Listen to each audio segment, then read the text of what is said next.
Harry finally got the meeting he wanted. But just days later, he may have exposed the very problem he's been trying to escape for years.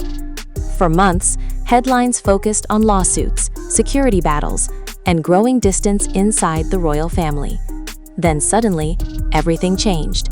Behind the gates of Highgrove, King Charles reportedly welcomed Prince Harry, Meghan, Archie, and Lilibet for a private family reunion. No photographers, no public appearance, no official celebration. Before we go any further, if you're enjoying this story and want more exclusive updates on Harry, Meghan, King Charles, and the future of the royal family, make sure you subscribe and turn on notifications so you never miss a breaking royal development. Your support helps us continue bringing you the latest analysis, hidden details, and stories the mainstream headlines often miss. Join our growing community by liking this video, sharing your thoughts in the comments, and supporting today. Now, let's get back to the story. On the surface, it looked like a breakthrough. A father reunited with his son, a grandfather reunited with his grandchildren. But beneath the emotional headlines, another story was quietly unfolding. Because only days later, Harry appeared on a podcast and reminded the world of something many people had begun to suspect. Despite 6 years away from royal duties, he still seemed unable to separate himself from the royal identity he once left behind. And that may be the real story.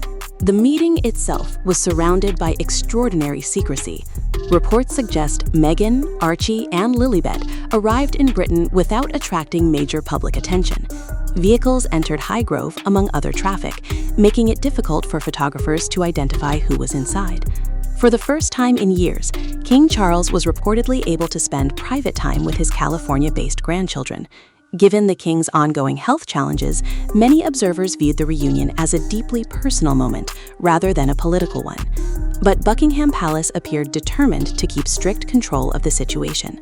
No photographs were released, no official family portraits appeared, no public statement suggested reconciliation had been completed. That detail matters, because while the family meeting happened, the institution remained silent, and that silence would soon become the most important part of the story. Many commentators immediately described the reunion as a victory for Harry and Meghan, but others saw something very different. King Charles opened the door as a father and grandfather, yet there was no indication he opened the door as king. There was no announcement of restored duties, no suggestion of a half-in, half-out arrangement, no indication that Harry would regain any official role within the working monarchy. In other words, Charles appeared to offer access without acceptance. For the palace, that may have been the safest possible outcome. Refusing the meeting could have created criticism that the king rejected his own family. But publicly embracing Harry and Meghan could have created a completely different controversy. So Charles chose the middle ground, a private family moment, nothing more. But just when it seemed the palace had successfully controlled the narrative, Harry stepped back into the spotlight. Only a few days after the reunion, Harry appeared on a podcast in a relaxed and cheerful mood. For some viewers, that alone was surprising. Just weeks earlier, difficult headlines had dominated discussions around him. Yet now he appeared energized and confident. Then came the moment that sparked debate.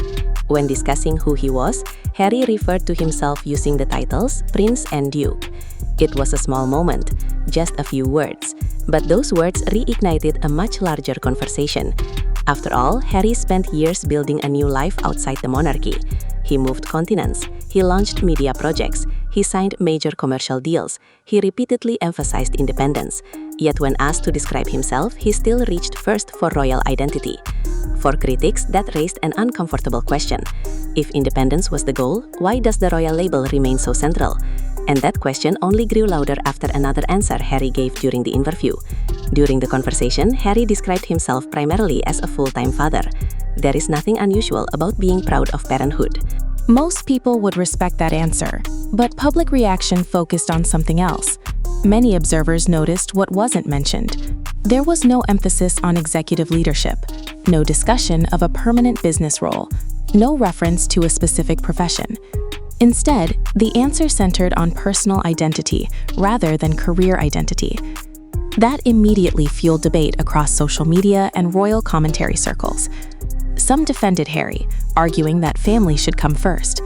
Others argued the response revealed uncertainty about his long-term role outside royal life. Whether fair or unfair, the discussion shifted away from reconciliation and toward a bigger question.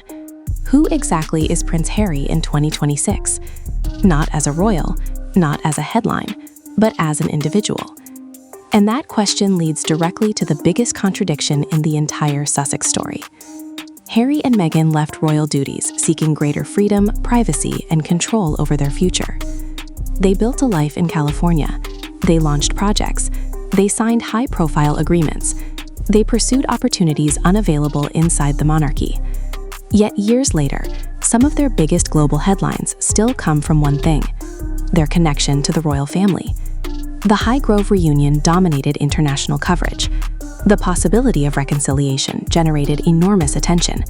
The relationship with King Charles once again became the center of discussion. That creates a difficult reality. The monarchy remains the most powerful source of public interest surrounding the Sussexes, and that doesn't necessarily mean their other projects have failed. It simply demonstrates the unmatched global fascination surrounding the royal family. Which brings us to perhaps the biggest obstacle Harry faces moving forward.